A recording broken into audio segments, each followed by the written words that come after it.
जादुई तोता। एक छोटे से गांव में एक गरीब परिवार रहता था।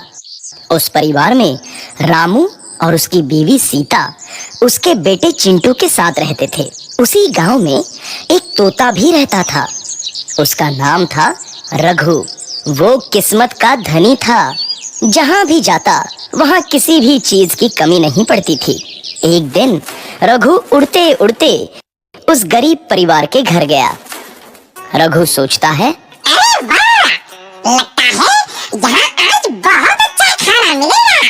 मैं पेट भर के खाऊंगा। वो एक कटोरी में रखे अमरूद देखता है। अरे वाह! अमरूद! मुझे तो ये बहुत पसंद है। मैं तो इसे पेट भर के खाऊंगा। रघु तोता अमरूद खाने ही लगता है। तभी सीता रघु को अमरूद खाते देखती है तो गुस्सा हो जाती है और उसे वहां से भगा देती है। भाग यहाँ से! न जाने कहाँ से आ जाते हैं। मैं तो परेशान हो गई हूँ इनसे। सीता के भगाने के बाद रघु चुपचाप से एक कोने में रहता है। धीरे धीरे उस परिवार की बरकत होने लगती है। एक दिन रामू और सीता खाना खाते वक्त बातें करते हैं। आजकल हमारी बहुत तरक्की हो रही है, काम भी अच्छा चल रहा है। रामू कहता है। इस पर सीता कहती है, सच कहा, भगवान हमेशा ऐसे ही हम पर मेहरबान रहे। बेटा चिंटू भी कहता है, पिताजी, मुझे खिलौना लेके दो ना, मेरे सभी दोस्तों के पास है। रामू कहता है, ठीक है, जरूर लाऊंगा।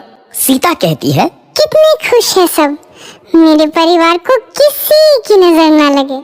एक तरफ ऐसी बातें होती हैं तो दूसरी तरफ रसोई में रघु तोता भी अमरूद खाते रहता है। मजा आया, अमरूद खाया, मजा आया, अमरूद खाया, मजा आया। तभी सीता रसोई में आती है और रघु तोते को अमरूद खाते देख बहुत गुस्सा होती है। सीता रघु को बाहर निकालने के लिए पिंजरे में अमरूद रखती है। रघु जब अमरूद खाने लगता है तो पिंजरे का दरवाजा बंद हो जाता है और वो उसमें फंस जाता है। मुझे बाहर निकालो, मैं यहाँ फंस गया हूँ, मुझे बचाओ। अगले दिन सीता पिंजरा उठाकर बाहर दूर उस रघु को छोड़ देती है। रघु के जाते ही उनके घर आई बरकत धीरे धीरे कम हो जाती है। उन्हें बहुत घाटा होता है। सीता कहती है, ये क्या हो रहा है? अचानक इतना कैसे बदल गया? अभी तक तो सब कुछ अच्छा चल रहा था। रामू कहता है, लगता है भगवान हम पर रूठ गए हैं। चिंटू भी कहता है, लगता है मुझे खिलौने भी नहीं मिलेंगे। और वो रोने लगता है और बाहर चला जाता है। कुछ दिन बाद रघु तोता फिर से उस घर में आता है। वापस आया, मैं वापस आया। अब मैं जमकर अमरूद खाऊंगा। रघु सीधा रसोई घर में चला जाता है और अमरूद खाने लगता है। कुछ देर बाद सीता रसोई में आती है और रघु को देख कहती है, एक तो घर में पहले से इतनी दिक्कत चल रही है और ऊपर से ये तोता मुझे और परेशान कर रहा है। सीता रघु को वहां से भगा देती है। रघु उड़कर किसी कोने में छुप जाता है। कुछ दिन बाद धीरे धीरे उस घर की बरकत वापस आने लगती है। काम भी अच्छे से चलने लगता है। एक रात जब रघु तोता अमरूद खाने जाता है तो पिंजरे में फंस जाता है। ये लोग आखिर चाहते क्या हैं? एक तोते को शांति से अमरूद खाने क्यों नहीं देते? मैं कौन सा चोरी कर रहा हूँ? बस अमरूद ही तो खा रहा हूँ। तभी रामू वहां आता है और पिंजरे में रघु तोते को देख उसे बाहर छोड़ देता है। ये तोता भी कितना जिद्दी है, बार बार वापस आ जाता है। जैसे ही रामू रघु को छोड़ देता है, अगले दिन से फिर से उनके घर की बरकत जाने लगती है। काम में घाटा होता है।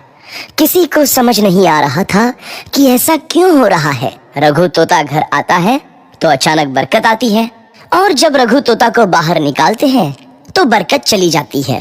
एक दिन सीता रघु तोते के घर आने और बाहर जाने की स्थिति पर नजर रखती है। ये तोता जब भी घर आता है तो घर में बरकत आती है और जैसे ही ये घर से बाहर जाता है तो उसी के साथ बरकत भी चली जाती है।